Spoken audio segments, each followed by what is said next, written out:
దేవుడు వాక్యం ఇక్కడ బ్రతిమాలు మీతో చెబుతూ ఉన్నాను. మీలో ఎప్పటికీ మారని, మానవుల్లో ఎప్పటికీ మారని మొట్టమొదటి సమస్య పాపపు సమస్య. చాలా ఇబ్బందికరమైపోయింది ఇది.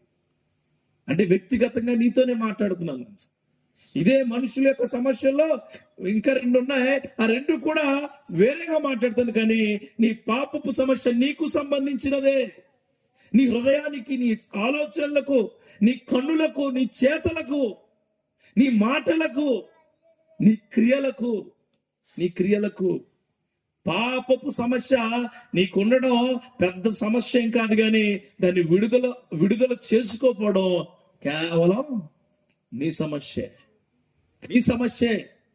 చాలా వార్షికోత్సవ సభలు ఎన్ని సభలకు వెళ్ళినా, నువ్వు ఎన్నిసార్లు కూర్చున్నా, నీ జీవితంలో పాపం ఉంది, ప్రభువా నన్ను వదిలించు అని అడగడమే